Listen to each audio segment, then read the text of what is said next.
হিন্দিভাষী অফিসাররা পিলখানা হত্যাকাণ্ডের সময় নেতৃত্ব দিয়েছেন। ডিজিএফ এর সাবেক প্রধান জিয়া 5ই আগস্ট সন্ধ্যায় সে 1000-এর অধিক খুনি হাসিনার কল রেকর্ড ডিলিট করেছে।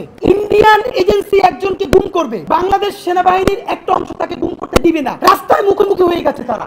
এই যে আজকে তো আর্মির অনেকের নাম চলে আসবে পিলখানা কমিশনে। একটা 16 বছরের যুবক গুমের ট্রমায় পাগল হয়ে গেছে, জীবনে আসে ভালো হবে না। এই সরকার অনেকগুলো কমিশন করেছে, তার মধ্যে দুটো কমিশনের কথা না বললেই নয়, যারা জীবনের সর্বোচ্চ ঝুঁকি নিয়ে এখন পর্যন্ত কাজ করছেন, একটা গুম কমিশন আর একটা পিলখানা কমিশন। সুতরাং আমরা পিলখানা এবং গুম কমিশন তাদেরকে ধন্যবাদ জানাই। বিশেষ করে আন্তর্জাতিক অপরাধ ট্রাইব্যুনাল যে প্রসিকিউশন টিম আছে তাদের অনেক সমালোচনা আমরা আপনাদের সামনে করেছি এবং তাদের সীমাবদ্ধতা আছে এটা জেনেও আমরা করেছি, কিন্তু যে অসীম সাহসিকতার পরিচয় তারা দিলেন আমরা তাদের জন্য শুধুই দোয়া করি যেন আল্লাহ তাদেরকে নিরাপদে রাখেন এবং ইনসাফের বাংলাদেশ বিনির্মাণে তারা যেন আরো বেশি কাজ করতে পারেন। বাংলাদেশে একটা নতুন ন্যারেটিভ নির্মাণের কেউ চেষ্টা করছেন, এর মধ্যে বুদ্ধিজীবী মহল একটা, অফকোর্স আর্মির একটা অংশ, যে পুরো আদালতকে যেন আর্মির বিরুদ্ধে দাঁড় করানো হচ্ছে। মানে কি, যখন পুলিশের বিরুদ্ধে শত শত মামলা হয়েছে এবং পুলিশ সেগুলোকে অ্যাকনলেজ করেছে এবং পুলিশ বলেছে না সেগুলোর বিচার আমরা করব, তখন তো বলেন নাই আর্মি থেকে যে পুলিশকে টার্গেট করা হয়েছে। যখন সিসিটিভির বিরুদ্ধে সরকারি মোটামুটি উদ্যোগ নিয়েছে যেটাকে বিলুপ্ত করে ফেলা হবে, এরাতে এত বেশি রক্ত, তখন তো বলেন না একটা সংগঠনকে একটা সংস্থাকে টার্গেট করা হয়েছে। আর্মি মানে কি এই 28 জন 25 জন 30 জন সব থেকে লোভী দিল্লির সেবাদাস হাসিনার গোলাম, এই 30 জন মানে কি বাংলাদেশের আর্মি? বাংলাদেশের আর্মি এত ঠুনকো? হিন্দিভাষী অফিসাররা পিলখানা হত্যাকাণ্ডের সময় নেতৃত্ব দিয়েছেন। আমার সেনাবাহিনী, আমার দেশপ্রেমিক সেনাবাহিনী, বাংলাদেশের স্বাধীনতা সার্বভৌমত্বের ভ্যানগার্ড সেনাবাহিনীকে যখন প্রকাশ্য দিবালোকে ঢাকার প্রাণকেন্দ্রে 2 দিন ধরে হত্যা করা শুরু হয় না, তার লাশটা তাপসের গাড়িতে উঠে পুড়িয়ে দেওয়া হয়, তাদের লাশগুলো তাদের স্ত্রী সন্তানরা ড্রেন থেকে টেনে টেনে বের করে স্ত্রীকে মুহুর্মুহু ধর্ষণ করে তারপরে তার সামনে স্বামীকে হত্যা করা হয়, তখন এই সেনাবাহিনীর 25 জন 30 জন যারা আজকে লেফটেন্যান্ট কর্নেল মেজর জেনারেল, এই জেনারেলটা কোথায় ছিল আমরা জানতে চাই।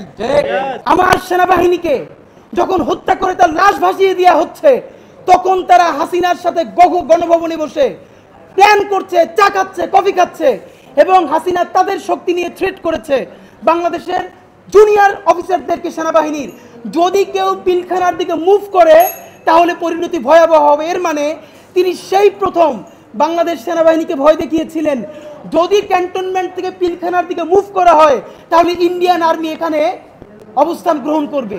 আমরা কোন দেশে ছিলাম? এই যে আজকে তো আর্মির অনেকের নাম চলে আসবে পিলখানা কমিশনে। এখন এই নাম যাতে না আসে, আর্মির চিফ থেকে শুরু করে অনেকে যদি সেই দায়িত্ব নেন তাদের কলিগদেরকে বাঁচানোর জন্য, তিনি তার কলিগদেরকে বাঁচানোর জন্য দায়িত্ব নেওয়া তার একটা প্রায়োরিটি হইতে পারে, কিন্তু বাংলাদেশের 18 কোটি মানুষের প্রায়োরিটি হইল যারা গত 16 বছর ধরে বাংলাদেশকে শুধু জাহান্নামই বানায় নাই, এত বড় জাহান্নাম বানাইছে যে একটা 16 বছরের যুবক কিশোর গুমের ট্রমায় পাগল হয়ে গেছে, জীবনে আসে ভালো হবে না। এই যে দেখলাম মেজর জেনারেল কবির, যিনি পালিয়ে গেছেন শুনতে পাচ্ছি এখন, তিনি তার স্ত্রী কি সুন্দর হিজাব পরা, দেখেন তার সন্তানকে নিয়ে হাসিনার পাশে ছবি তুলতেছে, অথচ এই হাসিনা কবিরের সন্তানের মতো কত সন্তানের রক্ত দিয়ে গোসল করে, রক্ত দিয়ে নাস্তা করে, এইটা সে জানতো, তাদের কলিজায় কাঁপন ধরতো না। তো আমরা জানি আমাদের সামনে এত বড় ভয়াবহ অপরাধ ঘটেছে, আমরা এর বিচার চাইবো না? এখন এর বিচার চাইতে গেলে যদি কখনো ডিজিএফআই, কখনো এনএসআই, কখনো আরো 10টা এজেন্সি আমাদেরকে ভয় দেখায়, আমাদেরকে কেউ দখল করে নেবে এই হুমকি দেয়, দখল তো আমরা হয়েই ছিলাম ভাই। আমরা যখন মুক্তি চাই, আমরা মুক্তির সংগ্রাম করছি। এই যে ডিজিএফ এর সাবেক প্রধান জিয়া, যিনি পালাইতে গিয়ে ধরা পড়লো, 5ই আগস্ট সন্ধ্যায় সে 1000-এর অধিক খুনি হাসিনার কল রেকর্ড ডিলিট করেছে।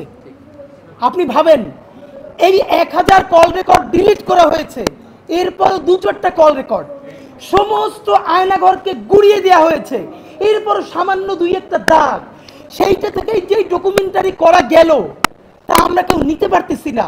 এবার আপনি ভাবেন যদি কোনো আয়নাঘর না ভেঙে অরক্ষিত রাখা হতো, যদি খুনি হাসিনার একটা কল রেকর্ডও ডিলিট করে না হতো, আজকে বাংলাদেশে হাতে যেই পরিমাণ প্রমাণ থাকতো তাতে আওয়ামী লীগ উচ্চারণ কথা তো দূরের কথা, আওয়ামী লীগের যে গণহত্যাকারী সেও মনে হয় সারাদিন আল্লাহর কাছে তওবা করতো।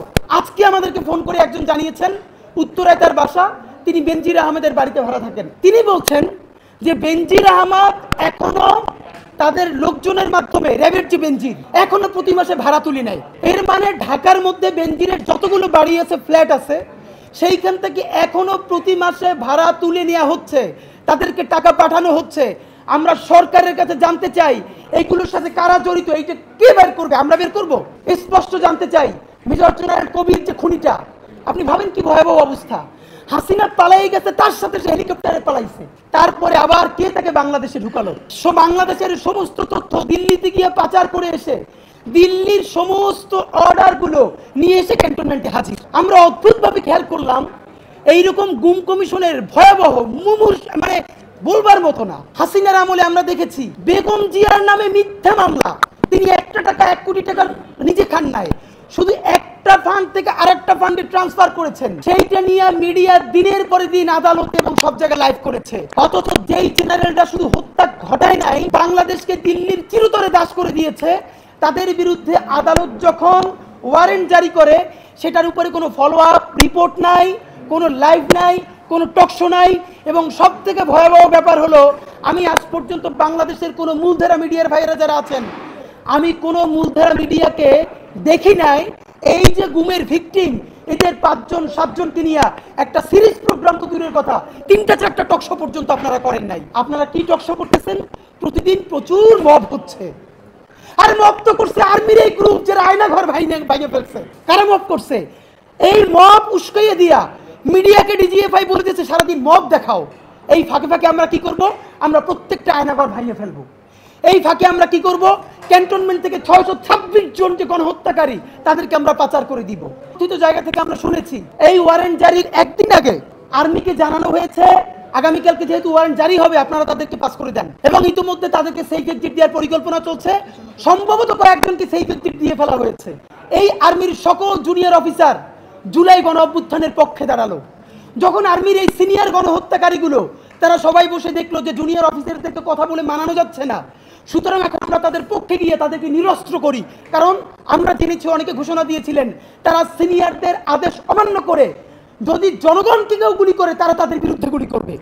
যখন দেখলো তখন আর্মির চেইন অফ কমান্ড ভেঙে পড়বে, জুনিয়র অফিসাররা যেহেতু সিনিয়রদেরকে নিরাপত্তা দেয়, তখন জুনিয়র অফিসারের গুলিটা সে গণহত্যাকারী মেজর জেনারেলের বুকেও চলে যেতে পারে। সুতরাং তারা দ্রুত অবস্থান পরিবর্তন করে তাদের পক্ষে চলে গেছে। এরপর তাদেরকে নিরস্ত্র করে শান্ত করে 626 জন গণহত্যাকারীকে পালাইতে সুযোগ করে দিচ্ছে।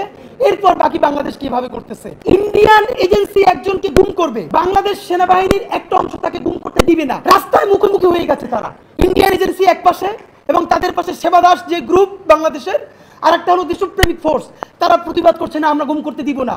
রাস্তার উপরে প্রায় 1 ঘন্টা এরকম স্টাক হয়ে আছে, কিন্তু দেশপ্রেমিক ফোর্স পারে নাই, পেরেছে তাদেরকে উদ্ধার করতে। দেখেন এখানে গুম কমিশন বলছে ঠোঁট অবশ করা ছাড়া সেলাই করে দেয়া, গোপনাঙ্গ এবং কানে বৈদ্যুতিক শক দেয়া, গোপনাঙ্গে ইট বেঁধে ঘন্টার পর ঘন্টা ঝুলিয়ে রাখা, উলাঙ্গ করে নারীর সামনে উপস্থাপন, নারীদের মাসিকের সময় পিরিয়ডের প্যাড না দেয়া এবং হাসাহাসি করা। এমনও হয়েছে যে পিরিয়ডের প্যাড চেয়েছে, তারপরে বুকের উপর লাথি মেরেছে এক নারীকে।